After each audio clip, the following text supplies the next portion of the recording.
आपका स्वागत है। आज हम फिर किरातार्जुनीयम का ही अध्ययन करेंगे। जैसा कि पूर्व में आपको बताया जा चुका है कि किरात और अर्जुन में तो एक प्रतिनायक है और एक नायक है। अर्जुन पाशुपत अस्त्र प्राप्त करने के लिए भगवान शिव की आराधना करते हैं और भगवान शिव की आराधना में उनका अर्जुन जी का ये मेरे तप में या मेरी तपस्या के प्रति इनके मन में कोई दुर्भाव तो नहीं है। ये ज्ञान प्राप्त करने के लिए, इसे ज्ञात करने के लिए भगवान शंकर जी किरात का वेश धारण करके वहां पर आते हैं और उनकी परीक्षा में अर्जुन सफल भी होते हैं और पाशुपत अस्त्र भी प्राप्त करते हैं। यहाँ हम प्रथम सर्ग का अध्ययन कर रहे हैं, जिसमें बताया गया है कि मैंने पहले पूर्व में भी बताया है आपको कि दो भाग हैं। हम प्रथम भाग का अध्ययन अभी कर रहे हैं, जहाँ युधिष्ठिर के समक्ष वनेचर दुर्योधन के राजधानी की, दुर्योधन के राज्य की सारी व्यवस्था को जान करके उनके समीप में आता है और बताता है कि हे महाराज, हितम मनोहारी दुर्लभम वचः, अर्थात जो हितकारी हो और मनोहारी हो ऐसा वचन दुर्लभ है। मैं आपसे जो भी कहूँगा सत्य कहूँगा। और इस समय जो दुर्योधन है, यहाँ पर आप ध्यान देंगे, अभी आगे इसकी चर्चा की जाएगी कि दुर्योधन को सुयोधन कहा गया है।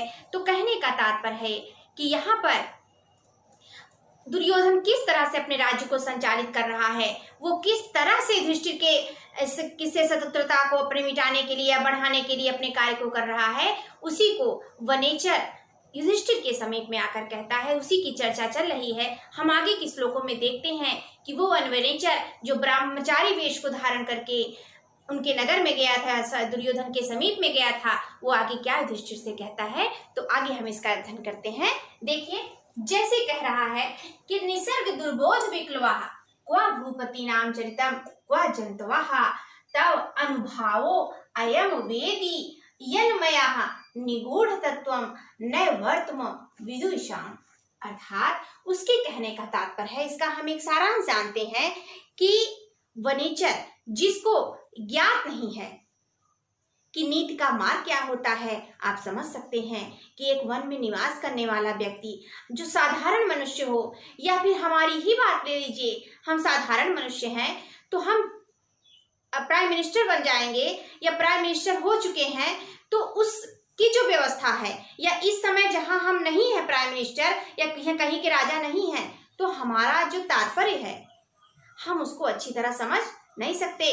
वो वनेचर भी यही कह रहा है कि युधिष्ठिर जी, मैं बहुत ही क्षुद्र प्राणी हूँ, मेरी बुद्धि वहां तक नहीं पहुंचती जहां तक आप जैसे राजाओं की, आप जैसे महानतम व्यक्तियों की बुद्धियां पहुंचती हैं। फिर भी मैं वहां जा करके नीतिपूर्वक कहने का तात्पर्य क्या है उसका, कि नीति से युक्त होकर, अरे भाई वो गुप्तचर था, अगर वो ऐसे आप किसी के भेद को जानने के लिए पहुंच जाएंगे तो जहां तक संभव है कि अगर आप पकड़ में आ गए तो सीधा आपको कहाँ ले जाएंगे, या तो आपकी हत्या होगी अथवा आपको जेल में डाल दिया जाएगा। तो यहाँ भी वो कह रहा है कि अगर मैं बचा करके वहां से उनके भेद को जान करके यहाँ आ चुका हूँ, तो ये सिर्फ आपका प्रभाव है कि आप इतने सत्यवादी हैं, आपका प्रभाव था, आपका आशीर्वाद मेरे साथ था कि मैं यहाँ पर पहुंच पाया। क्या कह रहा है वो वनेचर युधिष्ठिर से कि निसर्ग दुर्बोधम अविक्लवाः। निसर्ग का अर्थ होता है स्वभाव सिद्ध, स्वभाव से ही, स्वभाव सिद्ध। क्या कहने का तात्पर्य है उसका कि निसर्ग स्वभाव से ही दुर्बोधम, कठिनता से जानने योग्य, अविक्लवा, मेरी क्षुद्र बुद्धि। कहने का तात्पर्य है कि नर जो मैं स्वभाव से ही दुर्बोधम विक्लवाः, अर्थात अज्ञानी हूँ, बातों को जानने के योग्य नहीं हूँ। और क्व भूपति नाम चरितम, और कहा भूपतियों राजाओं का इतना महानतम चरित्र आचरण। और क्व जंतवा अर्थात कहा मुझ जैसा अज्ञानी प्राणी। तब अनुभावो, ये आपका ही अनुभव है, अनुभाव अर्थात प्रभाव, ये आपका ही प्रभाव है। अयम अवेदी, अर्थात मैंने इसको जाना, मैंने इसको समझा। यन मया निगूढ़ तत्वम, यन यत अर्थात मेरे मया यत, जो कि मेरे द्वारा, निगूढ़ तत्वम निगूढ़ तत्व, निगूढ़ का अर्थ होता है रहस्यात्मक, अत्यंत गूढ़, जिसको समझना अत्यंत कठिन हो। कहने का तात्पर्य है कि राज्य का जो नीति मार्ग है, राज्य का जो संचालन की जो विधि है, वो मेरे लिए अत्यंत कठिन है, वो सबकी समझ में नहीं आता।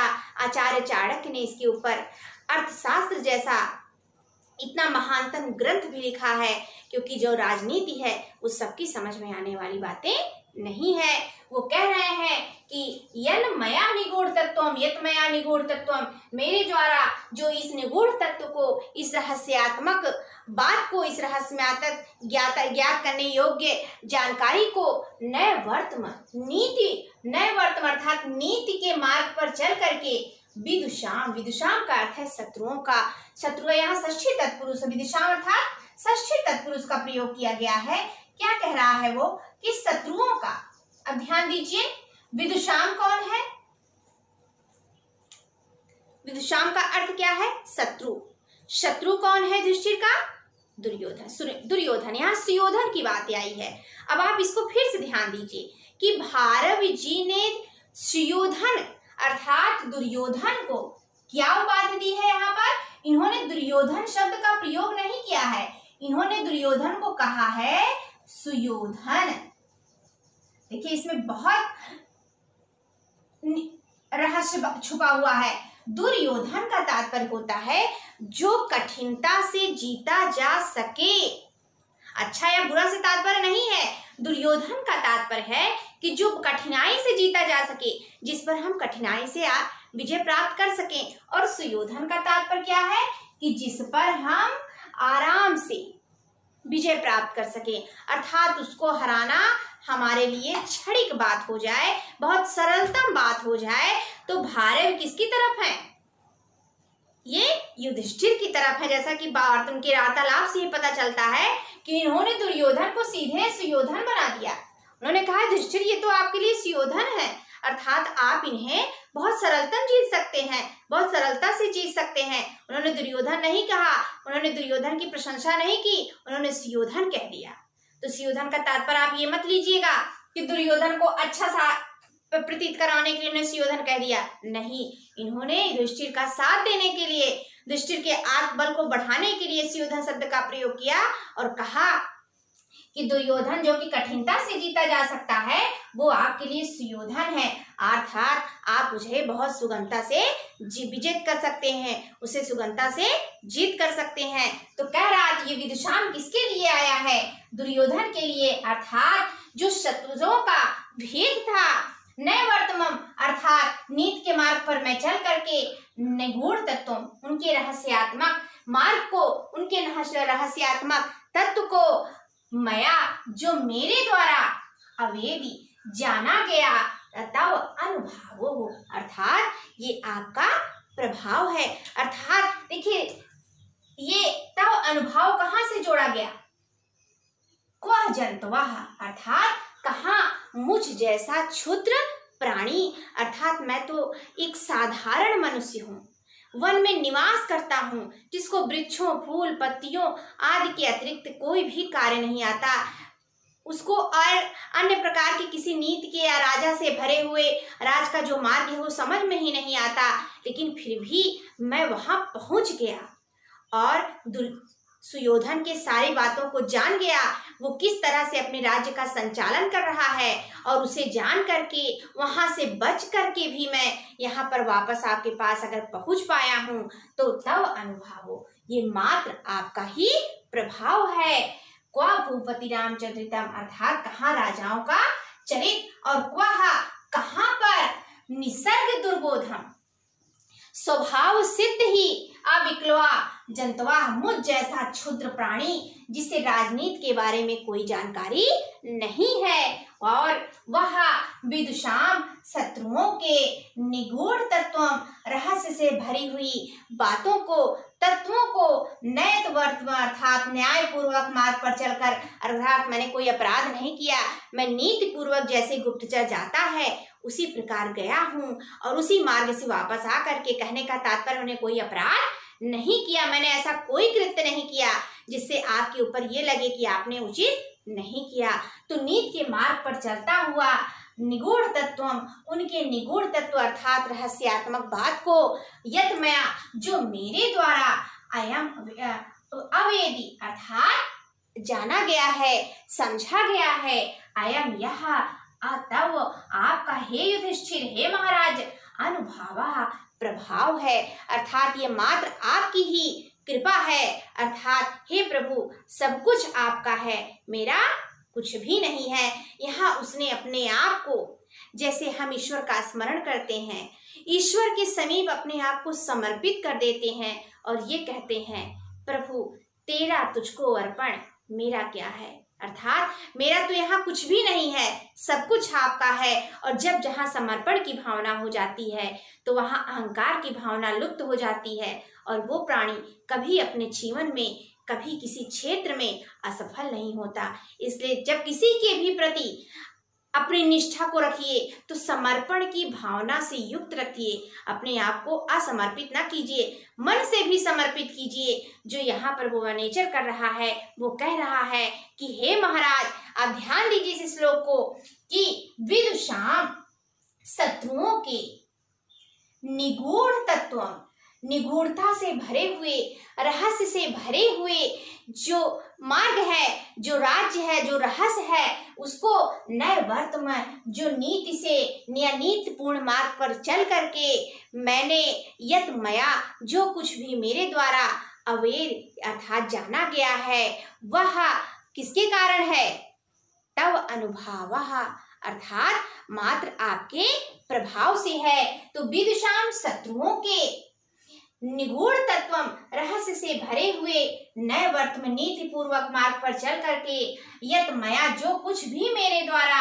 वेदी अवेदी जाना गया है, अयम तव अनुभव, यह मात्र आपका प्रभाव है। क्यों आपका प्रभाव है?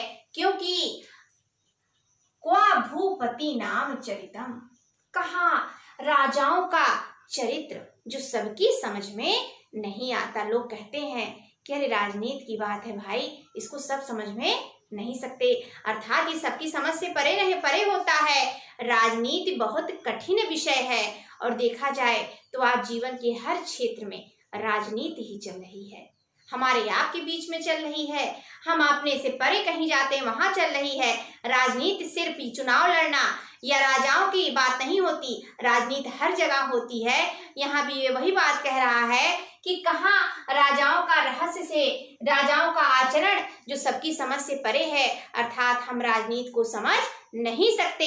ऐसे राजाओं का कहाँ चरित्र और वह कहाँ पर निसर्ग दुर्बोधम विक्लवा, ये जंतुआ जो है ये इसका विशेषण है, दुर्बोधा विक्लवा का, निसर्ग दुर्बोधम विक्लवा, ये जंतुआ का विशेषण है। वो अपने आप को बहुत क्षुद्र कह रहा है, वो कह रहा है कि कहाँ स्वभाव से ही मुझ जैसा अज्ञानी प्राणी, तो अगर विदुषाम, शत्रुओं के विनिगूढ़ तत्वम, निगूढ़ बातों को मैंने नए वर्तमान नीति के मार्ग पर चल करके यत मया, जो कुछ भी मेरे द्वारा अवेदी समझा गया है, वह सब कुछ क्या है, तब अनुभवा, मात्र आपका प्रभाव है और मेरा कुछ भी नहीं है। तो कहने का तात्पर्य है कि यहाँ पर जो गुप्तचर है, जो वनेचर है, उसने राजा युधिष्ठिर को अपने आप में समर्पित कर दिया और ये कह दिया कि आज मैं जो कुछ हूँ या मेरे द्वारा जो कुछ भी ज्ञात किया गया है वो मात्र आपका प्रभाव है, मेरे लिए कुछ भी ऐसा संभव नहीं था कि मैं अपने प्रभाव से वहां जाता और अपनी बातों को जाऊं या दुर्योधन की बातों को समझ सकता था।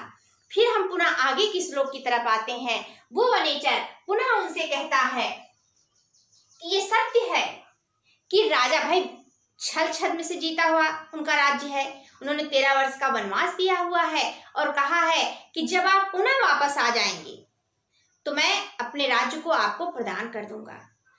वो बैठा हुआ है लेकिन उसके मन में सदैव आशंका बनी रहती है, क्योंकि हमारे अंदर जो कमी है हम उसको अच्छी तरह जानते हैं। हम जानते हैं कि हमारे अंदर क्या कमियां हैं और क्या गुण हैं। हम भले ही किसी को ना बताएं उस चीज को, उस वस्तु को, उस बात को ना उसके सामने प्रकट करें, लेकिन हमारी अंतर आत्मा हमारी सारी बातों को जानती है। तो यो सुयोधन भी क्या कर रहा है कि इस समय वो आसन पर बैठा हुआ है, वो भी राजा के आसन पर बैठा हुआ है, फिर भी आपसे पराजय की वो आशंका करता है, उसके मन में सदैव डर बैठा रहता है। और देखिए, विशंकमानो भवताः पराभवम्, भवता पराभवम्, आपसे पराभव की, आपसे पराजय की विशंकमाना, विशंकमाना अर्थात शंका करता हुआ, आशंका करता हुआ। विशंकमान किससे है? वो किससे आशंकित है? सुयोधन युधिष्ठिर से आशंकित है, क्योंकि वो जानता है कि मुझसे ज्यादा पराक्रमी युधिष्ठिर हैं, उनके भाई हैं, क्योंकि मैं अनीत के मार्ग पर हूँ और वो नीत के मार्ग पे हैं। इसको ध्यान दीजिएगा कि सत्य के मार्ग पर चलने वाला व्यक्ति, उसे देर भले हो सकती है लेकिन वो कभी पराजित नहीं हो सकता, सत्य कभी भी पराजित नहीं होता है। यहाँ कह रहा है कि भवता पराभवम, हे राजा युधिष्ठिर, हे मेरे स्वामी, जो दुर्योधन है, जो सुयोधन है, वो निप आसन अस्थोपि, अर्थात वो निप आसन, राजा के आसन पर, अस्थ धातु जो है वहां बैठने के अर्थ में आई है कि बैठा हुआ भी वनाधिवासिनः, अर्थात वन में निवास करने वाले। आप इस समय क्या है? वन के निवासी, दैत्य वन में निवास कर रहे हैं युधिष्ठिर अपने भाइयों और पत्नियों के साथ। तो आप तो यहाँ पर हैं जहाँ आपके पास कोई न सेना है, न किसी प्रकार का कोई आपके पास उपकरण है कि जिससे आप उनका राज्य जीत सके। फिर भी सोचिए कि आपके प्रति उसके मन में कितना भय है, कितना डर है कि वो राजा के आसन पर बैठा हुआ भी विशंकमाना भवता पराभवम्, आपसे पराजय की सदैव आशंकित रहता है।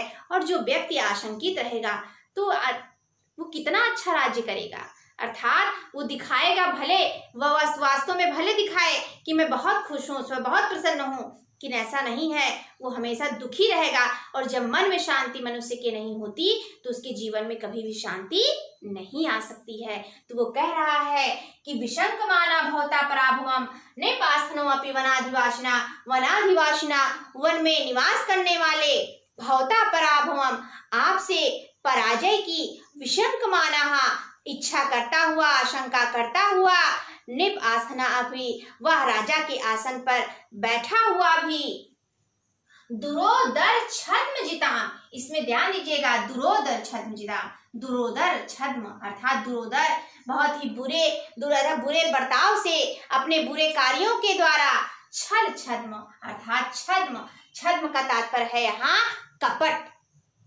क्या तात्पर्य है? कपट। कैसे जीता है सुयोधन ने राजा युधिष्ठिर से उसके राज्य को? जुए से, और शकुनी जुए में पारंगत था। आप सोचिए कि अपना पासा युधिष्ठिर फेंक रहे थे, लेकिन शकुनी क्या कर रहा था? वो राजा दुर्योधन की तरफ से था।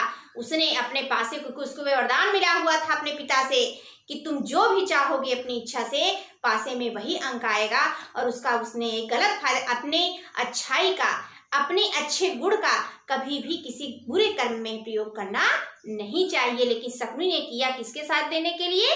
दुर्योधन का साथ देने के लिए। तो कह रहा है कि दुरोदर छद्म जिताम, जो आपसे कपट और छल पूर्वक जीती हुई जगतीम है, यहाँ जगतीम का तात्पर्य है कि राज्य है, उसको सुयोधना, जो सुयोधन है, नयन जेतुम समीहते, नयन का अर्थ है नीति पूर्वक, न्याय के मार्ग से, जेतुम जीतने की, समीहते अर्थात इच्छा करता है। ध्यान दीजिएगा कि जब हम किसी बुरे व्यक्ति का साथ करते हैं तो बुरा बनते हैं, और किसी अच्छे व्यक्ति का हम साथ करते हैं तो अच्छा करते हैं। आगे के श्लोक में उसी की चर्चा की गई है। तो वो क्या कह रहा है वनेचर की, हे युधिष्ठिर महाराज, वह आसन पर बैठा हुआ है राजा के, लेकिन फिर भी जानता है कि उसने गलत आचरण किया है, गलत कार्य को उसने किया है, और इसी के लिए वो क्या करता है कि आप जैसा बनना चाह रहा है, वो नीति पूर्वक राज्य को चलाना चाह रहा है। अंदर से, वास्तविकता से देखिए, हम कांच को कभी भी हीरा में परिवर्तित नहीं कर सकते, हीरा नहीं बना सकते, उसको डायमंड नहीं बना सकते।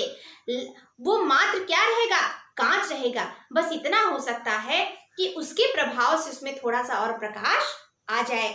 तो यहाँ भी क्या है, सेम वही पोजीशन है, वही व्यवस्था है कि वो भले ही अंदर से वास्तविक रूप से छल छद्म हर बुराई से भरा हुआ हो, लेकिन वास्तविकता में, वास्तविक रूप में वो दिखाना चाहता है कि मैं नीति के मार्ग पर चल रहा हूं। और ये सब क्यों कह रहा है, क्यों कर रहा है?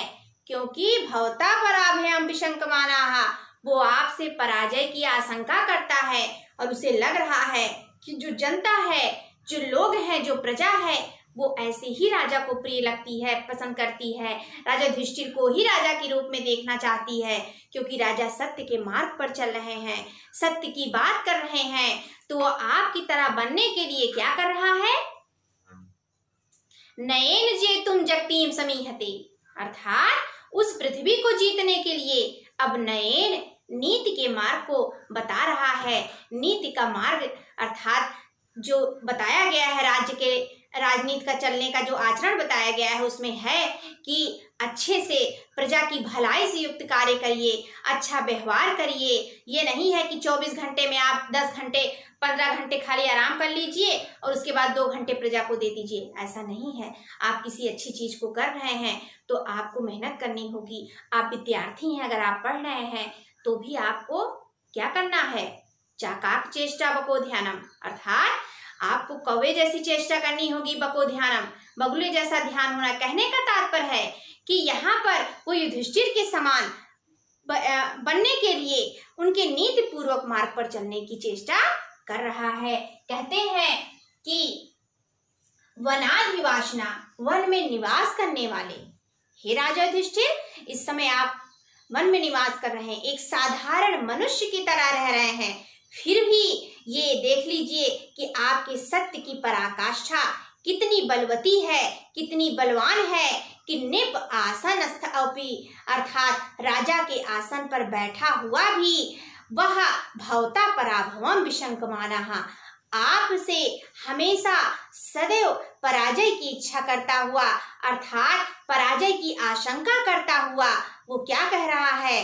वो सुयोधनः, वो सुयोधन नयेन जेतुम जगतीम, जगतीम उस जगती को, उस पृथ्वी को, दुरोदर छद्म जिताम, जो कि उसने छल और कपट से बुरी कार्यों को करके आपसे जीता है, आपसे लिया है। नयेन जेतुम समीहते, अब वह उसे नीति पूर्वक जीतने की इच्छा करता है, अर्थात आपके मार्ग पर चल करके, आपके समान बन करके उसे जीतने की इच्छा करता है। तो यहाँ क्या कहा गया है? देखिए, आपके यहाँ एक ध्यान और दीजिएगा पहले श्लोक में, निगूढ़ तत्वम, अर्थात यहाँ पर विषमालंकार भी है। क्यों विषमालंकार है? इसलिए विषमालंकार है क्योंकि जब हम दो विपरीत स्वभाव को एक करने की चेष्टा करते हैं, यहाँ पर वह जो वनेचर है बहुत क्षुद्र है, वह अज्ञानी अपने आप को बता रहा है, फिर भी उसने क्या किया?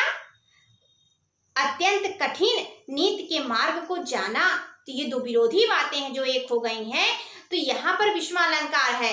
पुनः आप यहाँ देख रहे हैं कि फिर क्या आ रहा है कि वह सुयोधन, वह दुर्योधन वना निप आस्थनो अपि, राजा से के सिंहासन पर बैठा हुआ भी, वनाधिवासना, वन में निवास करने वाले, भवता पराभवम, आपसे पराजय की सदैव ही विशंकमानाः, आशंका करता हुआ, दुरोधर्म छद्म जिताम, जो छल कपट से जीती हुई जगतीम पृथ्वी है, नयेन जेतुम समीहते, उसे नीति पूर्वक नीति के मार्ग पर चल करके अब आपसे जीतने की इच्छा कर रहा है। यहाँ पर फिर आप देखिए कि वह सुयोधन क्या कर रहा है, अर्थात यहाँ काव्यलिंग अलंकार हम मान सकते हैं। वंशज छंद तो हर जगह है क्योंकि करियाता अर्जुनीयम के पूरे श्लोकों में वंशज छंद है। मात्र प्रथम सर्ग के अंतिम 2 श्लोकों में मालिनी छंद और पुष्पताग्रा छंद है और उसके अतिरिक्त सब जगह वंशज छंद है। तो ये कह रहे हैं विशंक मानो भवता पराभवम निप आस्थनो अपि वनाधिवासना दुरोदर छद्म जिताम समीहते नयेन जेतुम जगतीम सुयोधना। वो दुर्योधन आसन पर बैठा हुआ भी राज्य के आपसे सदैव आशंका करता है। क्यों? कारण क्या बता रहे हैं? कार्य भी हो रहा है आशंका करने का, और कारण क्या है कि भवता पराभवम, आपसे पराजय की आशंका करता है। ये कारण भी है। तो कार्य और कारण दोनों होने के कारण यहाँ पर काबिलिंग अलंकार भी माना जाएगा। तो कहने का तात्पर्य है कि हे युधिष्ठिर, आप अपने आप को कहीं से भी ये मत समझिए कि मेरे पास मैं कर्महीन हो चुका हूँ, या मेरे पास कहीं से किसी भी तरह का कोई भी ऐसा उपकरण नहीं है, ऐसा कोई सहायक मार्ग नहीं है कि मैं अपनी पृथ्वी को पुनः जीत सकूं। तो ऐसा नहीं है, क्योंकि वह देखिए आप जैसा बनने की इच्छा कर रहा है, क्योंकि सदैव उसके मन में ये आशंका रहती है कि वह युधिष्ठिर वन में रहते हुए भी पुनः जब आएंगे तो मेरे राज्य को मुझसे छीन लेंगे। तो देखते हैं कि भारवी जी कितने सुंदर श्लोकों में कितना मार्मिक वर्णन करते हैं, राजनीति की गुप्त बातों का कितना धर्म से, कितना रहस्य से उसका अनुगमन करते हुए उसकी बातों को हमारे समझ प्रस्तुत करते हैं। ये दर्शनीय है।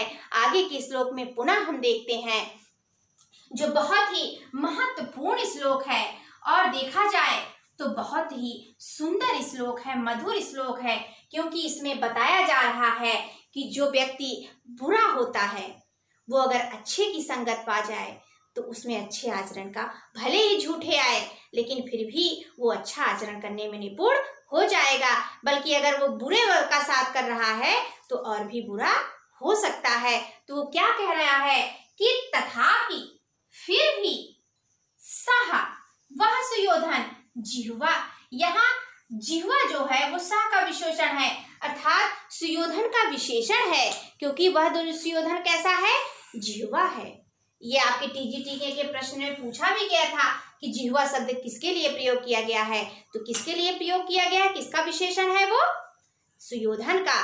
तो सह जिह्वा, फिर भी सह जिह्वा, वह कुटिल, वह बुरा व्यक्ति, वह जो सुयोधन है, भवत जिगीषया, आपको जिगीषया अर्थात जीतने की इच्छा से, आपको पुनः विजित करने की इच्छा से।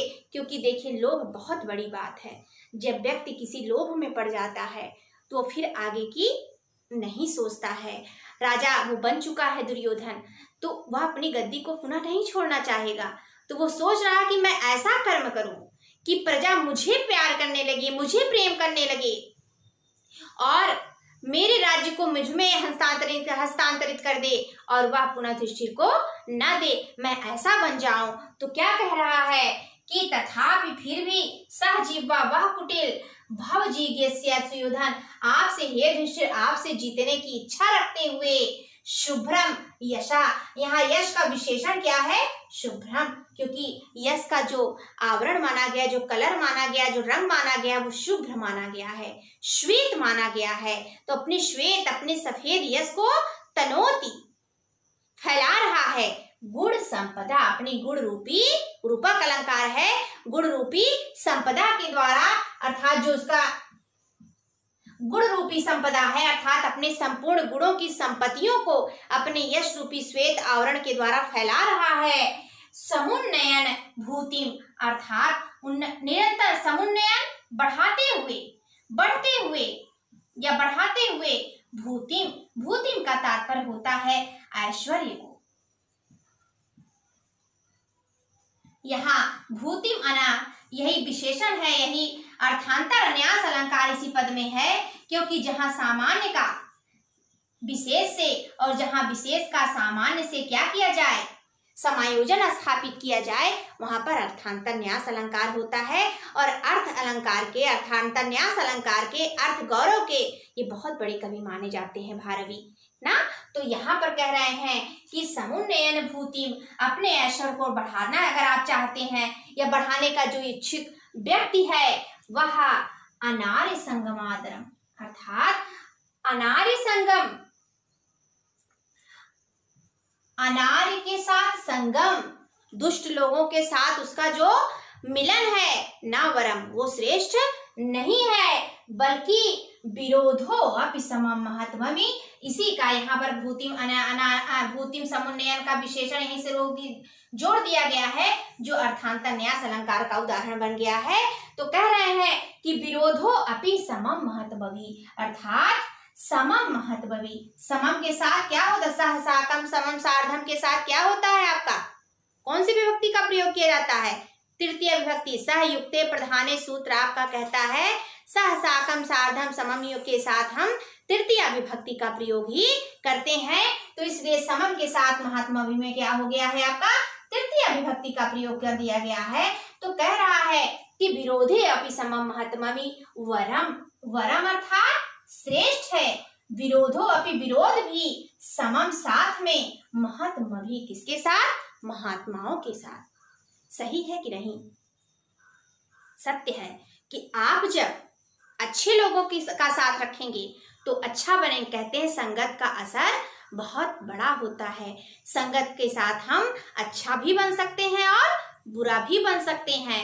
तो वो क्या कह रहा है, तथापि जिह्वा सा, तथापि, फिर भी इसके आगे और सुनिए हे युधिष्ठिर जी, इसके आगे आप और उसकी कहानी को सुनिए, कथा को सुनिए कि तथापि, फिर भी, सह, सह कौन, सुयोधन, कैसा है वो सुयोधन, जिह्वा अर्थात कुटिल है, तथापि जिह्वा सा, फिर भी कुटिल वह दुर्योधन, भवज्जिगीषया, आपको जीतने की इच्छा से, अर्थात कि मैं अपने आप को हारने नहीं दूंगा, अर्थात वो आपसे विशंकमान है, इसको वहां से जोड़िए, विशंकमाना से, वो आपसे पराजय की हमेशा आशंका करता है, फिर भी वो क्या कर रहा है इस समय, जिह्वा सा अत्यंत कुटिल, तथापि फिर भी वही सुयोधन, भवज्जिगीषया, आपको जीतने की इच्छा रखता हुआ, तनोति फैला रहा है, गुण संपदा, अपने गुण रूपी संपदा को, संपत्ति को, शुभ्रम यशा, अपने श्वेत यश को, क्या कह रहे हैं, तथापि फिर भी, जिह्वा सह, कुटिल वह दुर्योधन, वह सुयोधन, भवज्जिगीषया, आपको जीतने की इच्छा अपन में रखते हुए, गुण संपदा, गुण रूपी संपदा, शुभ्रम यशा, और अपने श्वेत यश को, तनोति क्या कर रहा है, फैला रहा है, आपके समान बन रहा है, आप जैसा जैसा कार्य करते थे वो वैसा वैसा कार्य ही कर रहा है, उसके अतिरिक्त वह गलत कार्यों को महत्वपूर्ण नहीं मान रहा है।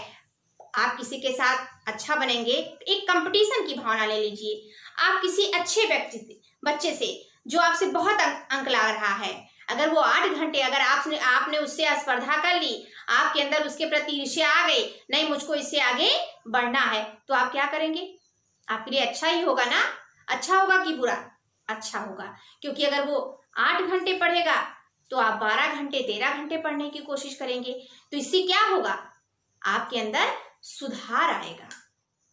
तो इसीलिए कहा गया है कि वरम समम महात्मभी विरोधो अपि, अर्थात श्रेष्ठ के साथ विरोध करना भी बहुत अच्छा है, बल्कि जो ऐसे व्यक्ति जो कि अच्छे नहीं है, अगर वो आपके भूति को, ऐश्वर्य को, तनोति भले ही बढ़ा दें, समुन्नयन कर दें, ऊंचा कर दें, फिर भी उनके साथ कभी भी संगत नहीं करना चाहिए। तो अगर अपने भूति को समुन्नयन आप करना चाहते हैं, अपने ऐश्वर्य, यहाँ भूधन, भूधन क्या है आपका, 3 प्रत्यय है, भूधन 3, और क्या बना है आपका, का और ना का लोप हो गया, बना है भूति ही, भूति अर्थात अपने ऐश्वर्य को अगर आप बढ़ाना चाह रहे हैं तो सदैव एक कर्म करना चाहिए कि अपने से बड़े, अपने से जो आदर्शमयी हो उनका अनुकरण करना चाहिए, कभी भी अपने से छोटे या बुरे लोगों का संगत नहीं करना चाहिए।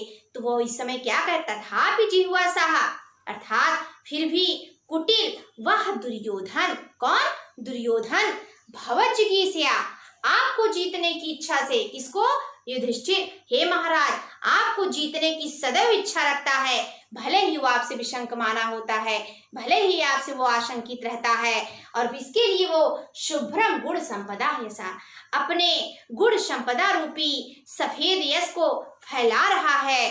और इसका क्या कारण है, कारण देखिए, काबिलिंग अलंकार भी इसमें माना जा सकता है, लेकिन मुख्य रूप से अर्थांतर न्यास अलंकार है वह क्या कर रहा है, भूतिम समन्वयन। क्योंकि इसका कारण है कि जो भूति को प्राप्त करना चाहता है, अपने ऐश्वर्य को, अपने विकास को आगे बढ़ाना चाहता है, उस व्यक्ति को अनार्य संगमाना, अर्थात अनार्य से संगम ना, अर्थात कभी भी दुष्ट लोगों का संगम नहीं करना चाहिए, उनसे मिलन नहीं करना चाहिए, बल्कि भूतिम समुन्नयन, ऐश्वर्य को प्राप्त करने के लिए, अपने ऐश्वर्य को बढ़ाने के लिए मनुष्य को वरम श्रेष्ठ है, विरोधो अपि समम महत्तमभि, अर्थात महात्माओं के साथ विरोध करना भी अच्छा है। आपका किसी महात्मा के साथ विरोध हो गया और वो बैठ करके 8 घंटे ध्यान कर रहा है, तो आप क्या करेंगे, सोचेंगे मैं 10 घंटे ध्यान कर लूं, मैं 12 घंटे ध्यान कर लूं, और उससे आपका लाभ होगा कि आप अपने जीवन में और भी मोटिवेट होंगे और भी आगे जाएंगे। तो सदैव या जो अर्थांतर न्यास अलंकार के द्वारा भारवी जी ने इतने सुंदर ढंग से सुंदर श्लोक के द्वारा इतना मधुर वर्णन किया है कि वरम विरोधो अपि समम महत्तमभि, अर्थात जो श्रेष्ठ व्यक्ति हैं उनके साथ विरोध सदैव हितकारी होता है, बल्कि जो अनार्य लोग हैं संगम ना, उनके साथ कभी भी संगम ना करिए, बल्कि अपने भूतिम को समुन्नयन करने के लिए, अपने ऐश्वर्य को बढ़ाने के लिए वरम विरोधो अपि समम, वरम विरोधो अपि समम, अर्थात महात्मा भी जो अपने से श्रेष्ठ हैं उनके साथ आपका विरोध ज्यादा श्रेष्ठकर है। आज इतने श्लोकों की चर्चा करने के बाद इसके आगे के श्लोकों के बारे में आगे हम फिर से देखेंगे। तब तक के लिए नमस्कार।